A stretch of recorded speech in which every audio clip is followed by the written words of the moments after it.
Coucou! Coucou tout le monde. On a fait une petite liste de livres qui vont parler de santé mentale, de bipolarité ou de schizophrénie à vous conseiller. Alors là, cette fois, c'est des livres pour adultes, puisque la dernière fois, je vous parlais de livres pour enfants. Donc donc pour la santé mentale en général, il y a un livre qui s'appelle tout simplement Le Guide de la santé mentale, qui va vous apporter pas mal d'infos. Après, un deuxième livre qui s'appelle Vivre avec un trouble de santé mentale. Donc pareil, ça regroupe pas mal de maladies. Donc là, on va parler vraiment de santé mentale en général et pas d'une maladie bien particulière. Il y a aussi comme livre... C'est pas lui qui a bossé. Sémération. De quoi? C'est écrit quoi? Génération. Oui, bah ça va. Hein. Génération anxieuse, je crois que c'est ça. Ouais, je te laisse en parler plus que moi. Bah, ça porte son nom. Mais non, mais après, c'est important quand ça parle d'anxiété, généralisée, des comment, aujourd'hui, la génération, alors je sais plus comment vous êtes, comme génération. Nous, on est les Z, je crois. Vous êtes les Z. La génération Z c'est prouvé qu'elle est beaucoup plus anxieuse que les anciennes générations. Et donc, ou en tout cas, ça a été découvert. Et donc, du coup, ça parle des comment et du pourquoi. Et aussi comment on peut, se vivre avec. Là, il y en a un autre, mais j'arrive pas à le lire. Tu dis que j'écris mal? Bonjour. C'est quoi, là? Bonjour anxiété. Ah, bonjour anxiété. C'est un livre, je pense qu'il parle de l'anxiété aussi, non? Non, il parle des courses que tu vas faire. D'accord. Donc c'est un livre qui parle des courses que je vais faire demain. Voilà. Non, je sais pas. Ah oui, mais il parle de l'anxiété. Oui, bonjour anxiété. Bonjour anxiété. Il parle de l'anxiété. Voilà. En ce qui concerne un peu plus, par exemple, donc, là, on a parlé d'anxiété. On va parler maintenant des livres qui parlent de bipolarité. Vous avez le journal d'une bipolaire. Alors là, c'est, j'en avais lu quelques extraits. Ça parle d'une jeune femme qui écrit tous les jours sur son journal intime sa vie en tant que personne bipolaire. C'est vraiment intéressant parce qu'on a vraiment tous les ressentis. Ça peut être intéressant pour soit donc une personne bipolaire qui se sent un petit peu seule et qui voudrait un petit peu se renseigner sur sa propre maladie, mais aussi ça peut être intéressant pour un père aidant ou un parent aidant ou un proche aidant. Pour un proche aidant, oui, pour comprendre un peu plus de l'intérieur comment ça se passe. Comment on le vit, quoi. Comment la personne vit sa bipolarité. J'ai choisi la vie. J'ai choisi la vie. C'est pareil, dans le même concept. Ouais, c'est le genre de personne qui préfère pas se laisser abattre. C'est ça. C'est qui malgré la maladie, parce que comme vous le savez, quand on est bipolaire, on a des phases assez dépressives, mais qui malgré ces phases dépressives et qui malgré ce qu'elle vit au quotidien a décidé de se battre pour vivre et pour vivre malgré les maladies et qui essaye de passer au-dessus de tout ce qui lui arrive. Et on voit du coup le combat perpétuel.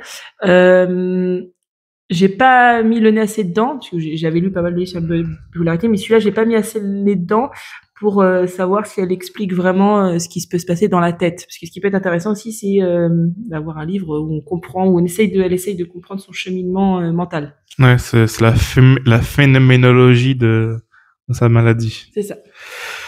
Dans ma tête de bipolaire. Pareil. Mais en fait, c'est beaucoup de témoignages. C'est beaucoup de témoignages, mais en fait, ça marche bien les témoignages d'une certaine manière, parce que c'est des témoignages, quoi. Non, mais c'est intéressant d'avoir un avis c'est intéressant. D'une personne réellement, on est réellement malade, mais une personne, d'avoir quelqu'un qui prend le temps de poser ça sur papier, c'est que déjà quelqu'un qui a fait un énorme cheminement sur son parcours et d'avoir un témoignage comme ça, de quelqu'un qui a un recul sur sa maladie et qui arrive à analyser ce qui s'est passé, c'est vraiment hyper intéressant. Ouais. Et des fois, ça permet de mieux se comprendre ou de mieux comprendre la personne qui. C'est des livres qu'on conseille vraiment pour tout le monde, enfin pour ceux qui sont intéressés par la maladie mentale, pour les parents proches aidants, pour les personnes concernées par la maladie aussi. Ouais, c'est pas que des livres de psychiatres, quoi, on va dire. C'est ça. Et Mieux vivre avec un trouble bipolaire, c'est un livre un peu plus général, comme je vous parlais des livres de santé mentale qui sont un peu plus général, moins personnel, et qui vont être là pour conseiller et guider les personnes bipolaires. Pareil, ça peut t'emprunter pour tout le monde parce que ça peut être aussi pris par un proche aidant pour essayer de guider la personne avec qui il vit au quotidien qui a une bipolarité. Mais c'est un livre qui parle de maladies beaucoup plus, enfin de bipolarité dans sa globalité et pas de manière vraiment personnelle. Ouais, c'est plus généralisé, quoi. C'est ça. Après, en livres qui vont parler de schizophrénie, on a Demain j'étais folle. Pareil, c'est un témoignage. C'est plutôt intéressant. Alors moi, j'y ai pas mis le nez parce que j'y étais pas concernée. Je vous avoue que je me sentais pas concernée en tout cas. Ma mère est schizophrène. Ça porte son nom. C'est un témoignage d'un enfant qui a vécu avec une maman malade. De schizophrénie, ouais. De schizophrénie. C'est un témoignage qui est plutôt touchant. Je l'avais feuilleté dans le sens où moi je cherchais plutôt un témoignage d'un enfant tout court qui vivait avec une personne, avec une maman malade. Par rapport à mes enfants, essayer de me mettre un peu à leur place, qui est plutôt touchant et ça permet de voir un peu. Moi, ça m'a permis de voir de l'autre côté. On va dire ça comme ça. Schizo mais pas solo. Alors, je pense que c'est un livre qui parle qu'il est schizophrène mais qu'il est pas seul. Oh non, tu crois? Non, mais c'est un livre un peu comme bipolaire. Mieux vivre avec un trouble bipolaire, ça permet c'est pas un témoignage en soi, c'est de maladie, qui parle de la maladie en règle générale. D'accord, ok. Dans sa globalité. Je vois. C'est pas vraiment un livre personnel. Ok. Donc voilà. Alors, ce sont des sélections de livres, hein. Il y en a plein d'autres. Après, vous pouvez faire vos recherches. Je referai, si vous voulez, peut-être une vidéo avec les livres pour enfants. J'avais pas tout dit aux livres pour enfants, donc je referai une vidéo. On vous refera aussi une vidéo ou des vidéos en tout cas qui vont vous parler de ce qu'on ne vous conseille pas du tout. Parce qu'on s'est rendu compte qu'il y avait des choses que par contre, ça serait pas utile pour vous de les lire, ou en tout cas, c'est pas constructif. Voilà. C'est ça, comme ça. Des choses à ne pas regarder ou pas conseiller en tout cas. Voilà. On vous fait plein de bisous. Plein de gros bisous, salut. Et surtout, n'hésitez pas à... Ah oui, c'est vrai. Je laisse faire. Ok.